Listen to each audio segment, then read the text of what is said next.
Hi hello I'm doctor Niloufer అండి. నేను యూట్యూబ్లో హెల్త్ గురించి, లైఫ్ స్టైల్ గురించి అండ్ మోటివేషన్ గురించి చాలా వీడియోస్ చేశాను. ఇంతకుముందు మీరు నా వీడియోస్ చూడకపోతే వెంటనే చూడండి అండ్ లైక్ చేసి ఖచ్చితంగా సబ్స్క్రైబ్ చేసుకోండి. ఇవాళ మన టాపిక్ అయితే పక్షవాతం రాకుండా ఎలా చేసుకోవాలి అనే దాని గురించి. మరి మన టాపిక్లోకి వెళ్ళిపోదాం. మామూలుగా మెదడులో రక్తం గడ్డకట్టడం వల్ల కానీ లేకపోతే రక్తస్రావం అవ్వటం వల్ల కానీ ఈ రెండిటి వల్ల కూడా పక్షవాతం రావడానికి అవకాశం ఉంటుంది. అయితే ఈ పక్షవాతం రాకుండా ఉండటానికి ఎలాంటి జాగ్రత్తలు తీసుకోవాలి, ఎలాంటి పద్ధతులు అవలంబించాలి, ఎవరికి రిస్క్ ఎక్కువగా ఉంటుంది అనే దాని గురించి మనం ఈ వీడియోలో తెలుసుకుందాం అన్నమాట. అయితే ఈ పక్షవాతంలో వచ్చే రిస్క్ ఎవరికి ఎక్కువగా వస్తుంది అంటే రిస్క్ గురించి తెలుసుకోవాలనుకుంటే మనం ఇది రెండు రకాలుగా ఉంటుందన్నమాట. అంటే సరి చేసుకోగలిగిన రిస్క్ ఉంటే గనక అదొక రకము, సరి చేసుకోలేని రిస్క్ అయితే ఇంకో రకం అన్నమాట. మరి ముందు మనం సరి చేసుకోలేని రిస్క్స్ ఏంటనేది చూద్దాం. సో సరి చేసుకోలేని రిస్క్ ఫ్యాక్టర్స్లో మొదటిది ఏంటంటే వయసు అన్నమాట. అంటే వయసు పెరిగే కొద్దీ ఈ పక్షవాతం వచ్చే రిస్క్ ఎక్కువ అవుతుంది. ముఖ్యంగా 55 ఏళ్ళు వయసు దాటాక ఈ రిస్క్ ప్రతి 10 సంవత్సరాలకి రెట్టింపు అవుతుంది అనమాట. ఇంకా రెండవది ఏంటంటే మగవాళ్ళకా ఆడవాళ్ళకా అనేది. మామూలుగా మగవాళ్ళకి ఆడవాళ్ళకంటే 1.25% రిస్క్ ఎక్కువ ఉంటుందని. మూడవది ఏంటంటే ఇండియన్స్ లో అంటే భారతదేశంలో ఈ ఇష్కిమిక్ స్ట్రోక్ అంటే రక్తనాళాలు పూడుకుపోవటం వల్ల వచ్చే పక్షవాతం అనేది ఎక్కువగా కనబడుతుంది. అయితే ఇది 40 ఏళ్ళు లోపు వాళ్ళకి 10 నుంచి 15% కనబడుతుందని కూడా తెలుసుకున్నారు. అయితే నాలుగవది వచ్చేటప్పటికి కుటుంబ సభ్యులకి, ఫ్యామిలీ హిస్టరీ, కుటుంబ సభ్యులకి ఎవరికైనా ఉంటే గనక ఈ పక్షవాతం వచ్చే రిస్క్ ఎక్కువ అవుతుందని. ముఖ్యంగా తల్లిదండ్రులకి, తర్వాత ఫస్ట్ డిగ్రీ రిలేటివ్స్కి, వీళ్ళకి ఎవరికైనా పక్షవాతం ఉంటే కనుక వాళ్ళకి నెక్స్ట్ జనరేషన్లో వాళ్ళకి వచ్చే అవకాశం ఎక్కువగా ఉంటుంది. అంతేకాకుండా కొన్ని జెనెటిక్గా రక్తంలో కొవ్వు శాతం ఎక్కువగా ఉండే కొన్ని పరిస్థితులు ఉంటాయి. అలాంటి వాళ్ళకు కూడా ఈ రిస్క్ ఎక్కువగా ఉంటుంది. అయితే ఇప్పుడు మనం ఈ 4 సరి చేసుకోలేని రిస్క్ ఫ్యాక్టర్స్ అంటే ఏంటి, మనకి ఏజ్ పెరిగినా ఆడ మగ అనేది మనం కంట్రోల్ చేయలేము, ఏజ్ని కంట్రోల్ చేయలేము, ఫ్యామిలీ హిస్టరీని కంట్రోల్ చేయలేము, తర్వాత ఏ రకమైన స్ట్రోక్ అనేది కూడా ఈ 4 కంట్రోల్ చేయలేము. మరి కంట్రోల్ చేయగలిగినవి ఏది?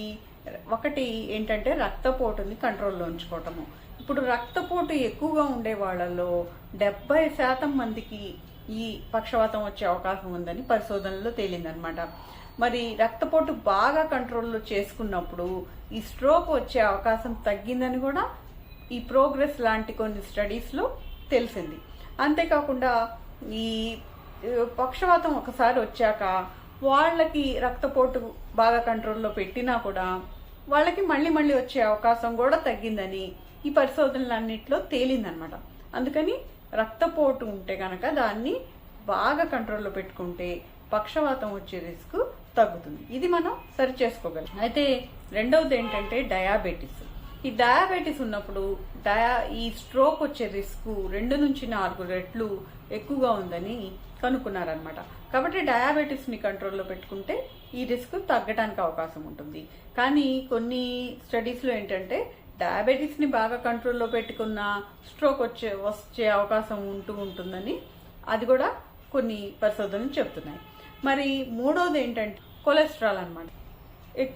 ఈ కొలెస్ట్రాల్ వివిధ రకాలు ఉంటాయి కదా, అవి ఎక్కువగా ఉన్నప్పుడు స్ట్రోక్ వచ్చే రిస్క్ ఎక్కువ ఉంటుంది. కాబట్టి వీటిని బాగా కంట్రోల్లో ఉంచుకున్న వాళ్ళకి 50% రిస్క్ స్ట్రోక్ వచ్చేది తగ్గిందని చెప్పి ఈ స్టడీస్లో తేలిన. అది మిరాకిల్ అనే ఒక స్టడీలో ఈ 50% మందిలో స్ట్రోక్ వచ్చే రిస్క్ తగ్గింది కొలెస్ట్రాల్ని బాగా కంట్రోల్లో పెట్టుకుంటే అనేది తేలింది. కాబట్టి కొలెస్ట్రాల్ని కంట్రోల్లో పెట్టుకోవచ్చు. అయితే 4వ కంట్రోల్లో పెట్టుకోగలిగిన రిస్క్ ఏంటంటే ఏట్రియల్ ఫిబ్రిలేషన్ అనేది. ఏట్రియల్ ఫిబ్రిలేషన్ అంటే ఏంటంటే గుండె బాగా వేగంగా ఎక్కువ సార్లు కొట్టుకోవటం అనమాట.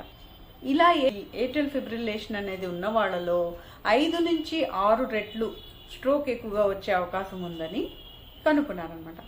ఇలాంటి పరిస్థితి ఎవరికి ఎక్కువగా ఉంటుందంటే హార్ట్ ఫెయిల్యూర్ ఉన్న వాళ్ళకి, డయాబెటీస్ ఉన్న వాళ్ళకి, 75 కంటే ఎక్కువ వయసు ఉన్న వాళ్ళకి, ఇంతకుముందు స్ట్రోక్ అనేది ఉన్న వాళ్ళకి, తర్వాత ఈ పల్మనరీ హైపర్ టెన్షన్ అని ఒక పరిస్థితి ఉంటుంది అనమాట, అది ఉన్న వాళ్ళకి, వీళ్ళందరికీ కూడా ఇలా ఏట్రియల్ ఫిబ్రిలేషన్ ఎక్కువగా ఉండటానికి అవకాశం ఉంటుంది. దానివల్ల మళ్ళీ స్ట్రోక్ వచ్చే రిస్క్ 5 నుంచి 6 రెట్లు ఎక్కువగా ఉంటుంది అనమాట. కాబట్టి దీన్ని కంట్రోల్ చేసుకుంటే ఈ రిస్కులు కూడా కొంచెం తగ్గడానికి అవకాశం ఉంటుంది. అలాగే ఈసీజీలో ఎడమ వైపు గుండె ఎక్కువ పెరిగినప్పుడు కూడా ఈ స్ట్రోక్ వచ్చే రిస్క్ ఎక్కువ ఉంటుంది అనమాట. ఇంకా 5వది వచ్చేటప్పటికి సిగరెట్ స్మోకింగ్. ఈ సిగరెట్ స్మోకింగ్ అంటే ఏ స్మోకింగ్ అయినా, స్మోకింగ్ ఎక్కువగా చేసే వాళ్ళకి ఏంటంటే 2 నుంచి 3 రెట్లు ఎక్కువ స్ట్రోక్ వచ్చే రిస్క్ ఉంటుంది అనమాట. అయితే వీళ్ళలో ఎందుకు ఎక్కువగా ఉంటుందంటే వీళ్ళలో రక్తం గడ్డకట్టే పరిస్థితి ఒకటి ఎక్కువగా ఉంటుంది. తర్వాత వీళ్ళలో కెరోటిడ్ ధమని అని ఉంటుంది అనమాట, దాంట్లో ఈ ఎథెరోస్క్లిరోసిస్ అనేది ఎక్కువగా జరుగుతుంది.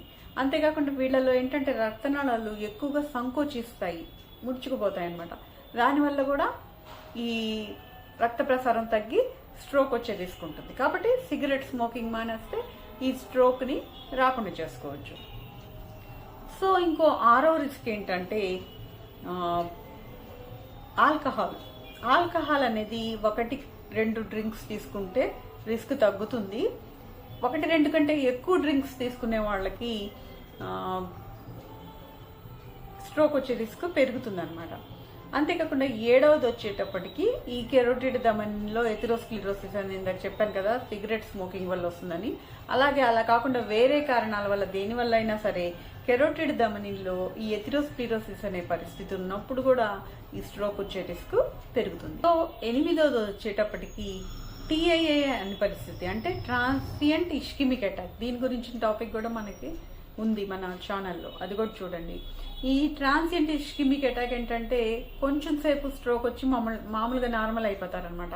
ఇలా ఒకసారి వచ్చిన వాళ్ళకి 3 రెట్లు ఎక్కువ మామూలు స్ట్రోక్ వచ్చే అవకాశం ఉంటుందన్నమాట. అదొకటి 8వ రిస్క్. సో అది వచ్చినప్పుడు జాగ్రత్త తీసుకుంటే ఈ రిస్క్ తగ్గుతుంది. అలాగే 9వది వచ్చేటప్పటికి హార్ట్లో ఒక పెద్ద ధమని ఉంటుంది, అయోటా అని. దాంట్లో గనక ఈ ఎథెరోస్క్లిరోసిస్ 4 మిల్లీమీటర్ల మందం ఉంటే అప్పుడు కూడా స్ట్రోక్ వచ్చే అవకాశము ఎక్కువ ఉంటుంది. కాబట్టి అలాంటివి ఏమైనా ఉన్నప్పుడు వాటిని తగ్గించుకునే ప్రయత్నం చేస్తే ఈ స్ట్రోక్ రావటం తగ్గుతుంది. అంతేకాకుండా రక్తంలో ప్లాస్మా ఫైబ్రినోజన్ అనేది, తర్వాత కొన్ని రకాలైన యాంటీ ఫాస్ఫోలైపిడ్ యాంటీబాడీస్, తర్వాత హోమోసిస్టిన్ లెవెల్స్ ఫాస్టింగ్లో, ఇవన్నీ కూడా ఇవి పెరిగినా కూడా స్ట్రోక్ వచ్చే రిస్క్ ఉంటుంది. కాబట్టి అవి ఏమైనా ఎక్కువ ఉంటే వాటికి సంబంధించిన ట్రీట్మెంట్ కూడా తీసుకోవాలి. అంతేకాకుండా కొన్ని రకాలైన గర్భనిరోధక మాత్రలు వాడే వాళ్ళల్లో, తర్వాత మెనోపాస్ తర్వాత వాళ్ళకి బరువు ఎక్కువగా ఉండి, పొట్ట మీద కొవ్వు ఎక్కువగా ఉండి, ఎక్సర్సైజ్ లేకుండా ఉండే వాళ్ళలో, వీళ్ళలో కూడా స్ట్రోక్ వచ్చే అవకాశం ఎక్కువగా ఉంటుంది. ఇవి కాకుండా కొన్ని వాల్వులార్ వ్యాధులు ఉంటాయి కొంతమందికి, అలాంటి వాళ్ళలో, తర్వాత రక్తనాళాలు సంబంధించిన వ్యాధులు ఉంటాయి కొంతమందికి, అలాంటి వాళ్ళలో కూడా ఈ స్ట్రోక్ వచ్చే రిస్క్ ఎక్కువగా ఉంటుంది. సో నేను ఈ చెప్పినవన్నీ కూడా రిస్క్ ఫ్యాక్టర్స్ మనం సరి చేసుకోగలిగినవి. ఈ రిస్క్ ఫ్యాక్టర్స్ని మనం తగ్గించుకోగలిగితే, అంటే బీపీని కంట్రోల్ చేసుకోవటము, స్మోకింగ్ మానేయటము, కొలెస్ట్రాల్ని కంట్రోల్ చేసుకోవటము, ఆల్కహాల్ మానేయటము, డయాబెటీస్ని కంట్రోల్ చేసుకోవటము, ఇలాంటివన్నీ కొన్ని పద్ధతులు పాటించి మంచి రకమైన ఆహారం తీసుకుంటూ, ఆరోగ్యమైన ఆహారము అంటే ఎక్కువగా ఫ్యాట్ అలా ఉండే ఆహారం కాకుండా మంచి ఆహారం తీసుకుంటూ, తర్వాత ఏజ్ పెరిగే కొద్దీ మన యాక్టివిటీని కూడా పెంచుతూ, ఎక్సర్సైజ్ చేస్తూ, యాక్టివ్గా ఉంటూ, ఆనందంగా ఉంటూ, బాగా నిద్రపోతూ, ఇలాంటివన్నీ చేస్తే ఈ స్ట్రోక్ అనే కాదు చాలా రకాలైన వ్యాధుల్ని మనం నివారించవచ్చు. అంతేకాకుండా స్ట్రోక్ రాగానే వెంటనే హాస్పిటల్కి పరిగెత్తడం అనేది కూడా చేయాలి. ఎందుకంటే స్ట్రోక్ వచ్చిన కొన్ని గంటల్లో కొన్ని రకాలైన ఇంజెక్షన్లు చేస్తే వెంటనే ఎక్కువ రికవరీ అవ్వడానికి అవకాశం ఉంటుందన్నమాట. కాబట్టి ఇలాంటి జాగ్రత్తలన్నీ పాటిస్తే స్ట్రోక్ రాకుండా నివారించవచ్చు. మరి ఇదండి ఈ టాపిక్ గురించి. మరి మీకు ఈ టాపిక్ నచ్చితే వెంటనే లైక్ చేసి షేర్ చేయండి. ఏమైనా డౌట్స్ ఉంటే కామెంట్ రూపంలో తెలియజేయండి. అండ్ సబ్స్క్రైబ్ చేసుకుని నోటిఫికేషన్ ఆన్ చేసుకుంటే ఇలాంటి మరిన్ని మంచి వీడియోస్ మీరు చూడగలుగుతారు. And thank you for watching. మరొక వీడియోలో మళ్ళీ కలుద్దాం.